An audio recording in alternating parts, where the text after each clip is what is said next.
Hello learners, welcome to YouTube channel गुल्स study with लफ्शा।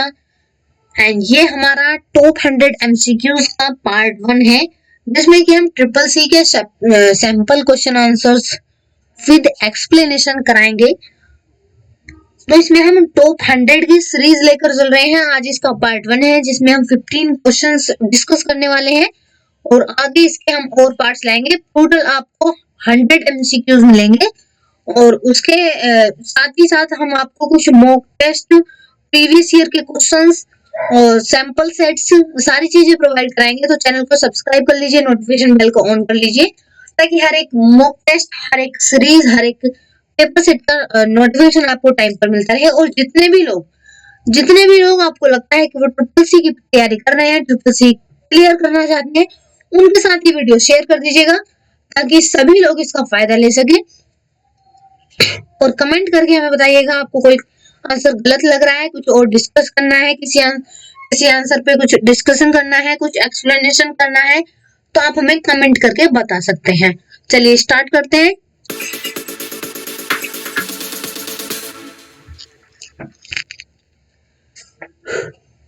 Sample questions set 1। इसमें क्या है कि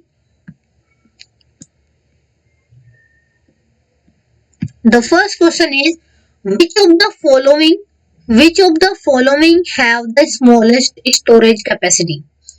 इनमें से कौन सी चीज की स्मॉलेस्ट कैपेसिटी होती है स्टोरेज की, मतलब किसमें सबसे कम डेटा हम स्टोर कर सकते हैं।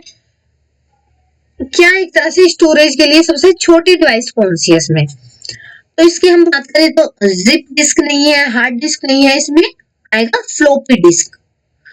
इन सभी में फ्लॉपी डिस्क का स्टोरेज जो होता है वो कम होता है। Okay, so the correct answer is option C. And the next question is what type of devices are CDs and DVDs? CDs और डीवीडीज किस टाइप की डिवाइसेस हैं? क्या ये इनपुट डिवाइसेस हैं? नो। क्या ये आउटपुट डिवाइसेस हैं?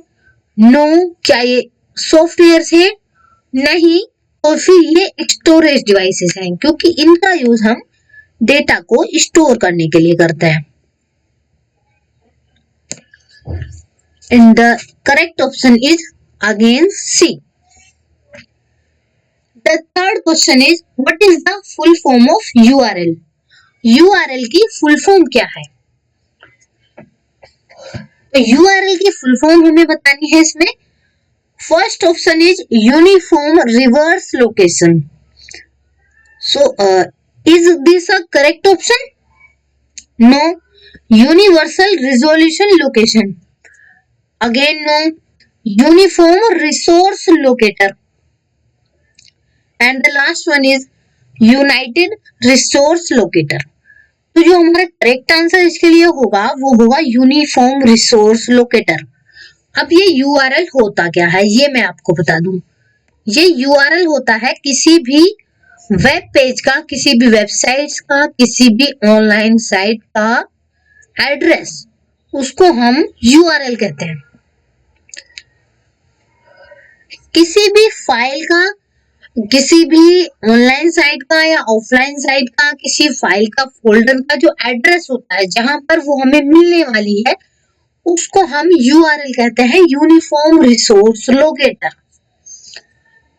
कम to the fourth question, which is the part of the computer system that one can physically touch?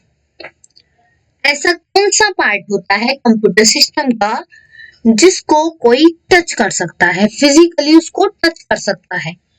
क्या ये सॉफ्टवेयर होता है? नो। तो क्या ये हार्डवेयर होता है?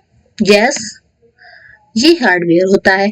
सॉफ्टवेयर को हम टच नहीं कर सकते, ऑपरेटिंग सिस्टम को भी हम टच नहीं कर सकते हैं, डेटा को भी हम टच नहीं कर सकते हैं, क्योंकि ये सभी सॉफ्ट कॉपीज में अंदर होते हैं कंप्यूटर सिस्टम के। और हार्डवेयर ऐसी डिवाइसेस होती हैं जिनको हम टच कर सकते हैं, जैसे कि mouse, keyboard, scanner, printer and the motherboard, processor, RAM, ये सारे हमारे हार्डवेयर होते हैं। The fifth question is reusable optical storage will typically have the acronym ऐसा ऑप्टिकल स्टोरेज जो रियूजेबल हो, मतलब रीराइटेबल हो, जिसमें हम राइट भी कर सकते हो और रीड भी कर सकते हैं, जिसका हम रीयूज कर सकते हैं, ऐसे ऑप्टिकल स्टोरेज डिवाइस को क्या कहते हैं? तो क्या सीडी होता है? सीडी तो कॉम्पैक्ट डिस्क होता है। डीवीडी डिजिटल वीडियो डिस्क होता है। रोम रीड ओनली मेमोरी होता है। तो आर डब्ल्यू क्या होता है? Read writable.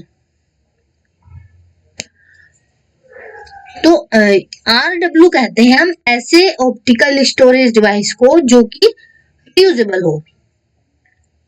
आर डब्ल्यू जैसे हम बोलते हैं CD R W, DVD R W, ऐसी सीडी और डीवीडी जिसको हम रीयूजेबल बना सके, वो होती है R W. And the next question is R is an electronic device that processes data converting it into information.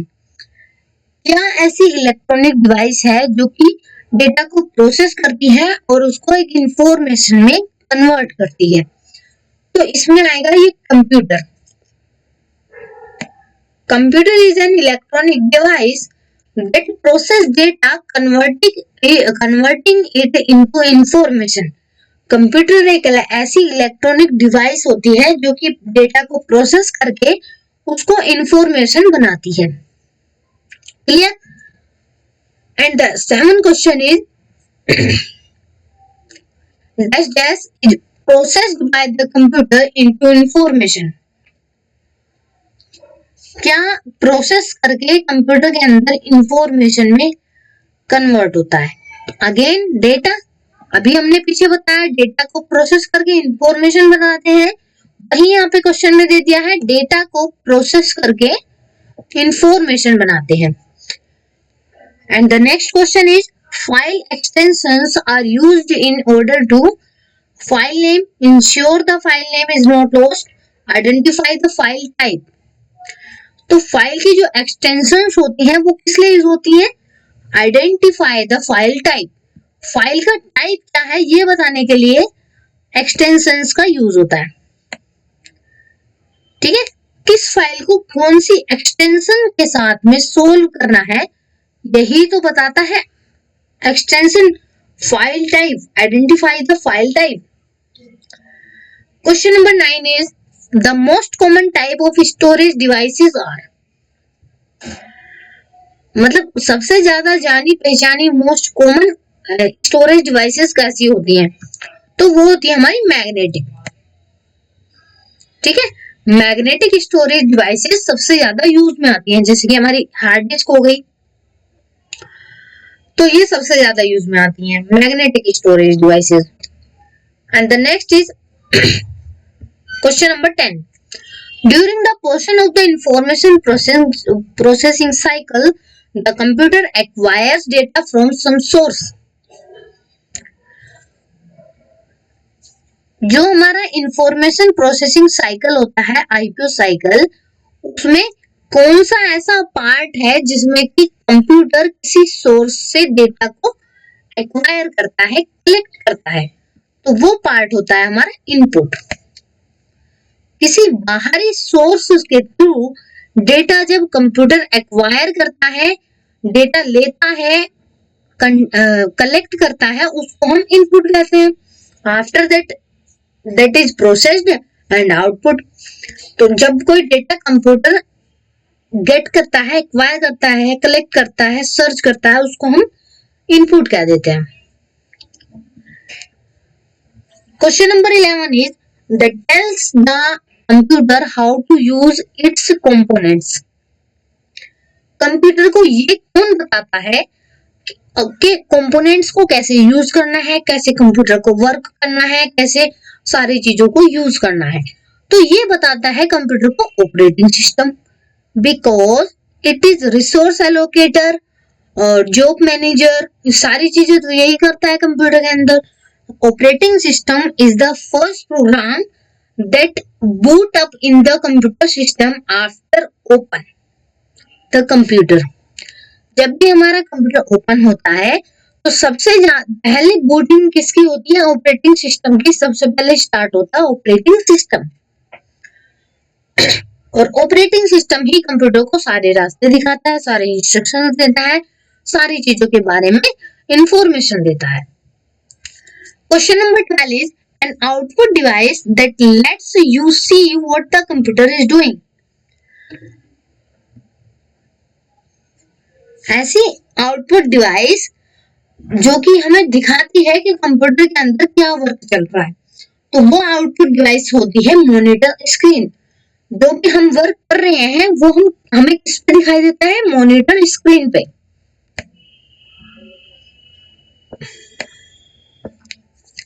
Monitor कई तरह के होते हैं, जैसे CRT मॉनिटर्स और LCD मॉनिटर, TFTs, LEDs, ये सारे हमारे मॉनिटर्स होते हैं।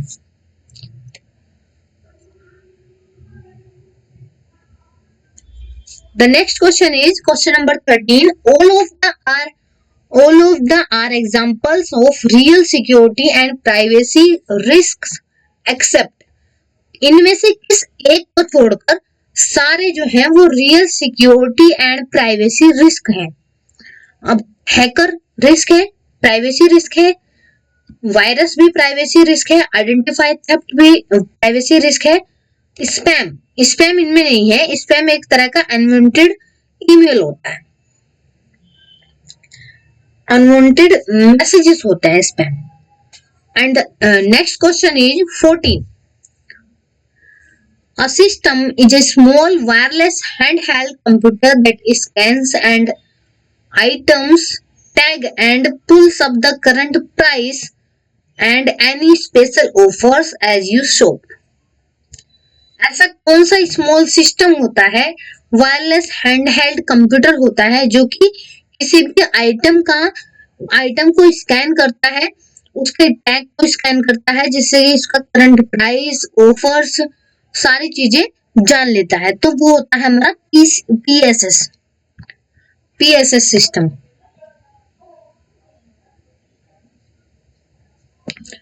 ओके, PSS सिस्टम होता है a system is a small wireless handheld computer that scans and item, tag and pulls up the current price and any special offers as you shop. And the next question is,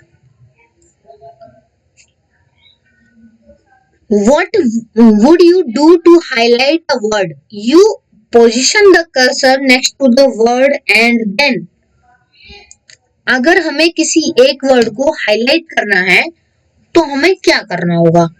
जबकि हमारा cursor जो है उस word के आगे ही है, तो हम क्या करेंगे? Drag mouse while holding button down. अब हम क्या करेंगे? माउस को ड्रैग करेंगे, बटन को होल्ड करके और उसको ड्रैग करेंगे माउस को, ठीक है, और हम उस वर्ड को हाईलाइट कर सकते हैं इस तरह से। Drag mouse while holding button down, mouse को ड्रैग करेंगे, बटन को होल्ड करते हुए माउस को ड्रैग करेंगे, ठीक है, तो हमारा वर्ड जो है वो हाईलाइट हो जाएगा।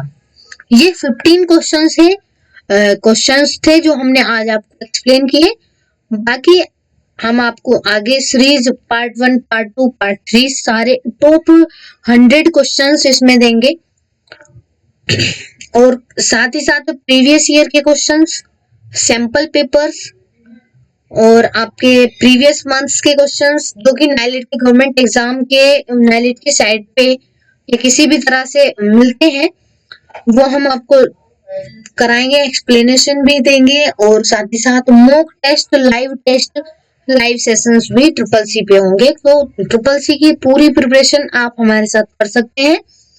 चैनल को सब्सक्राइब कर लीजिए, नोटिफिकेशन बेल को ऑन कर लीजिए, और वीडियो आपको अच्छी लगती है, हेल्पफुल लगती है तो लाइक और शेयर कर दीजिएगा। जितने भी आपके रिलेशन में, फ्रेंड्स में, स्कूल में जितने भी लोग आपको लगता है कि वो CCC का कोर्स क्लियर करना चाहते हैं, CCC का एग्जाम क्लियर करना चाहते हैं, so let's crack it with Gulfsha.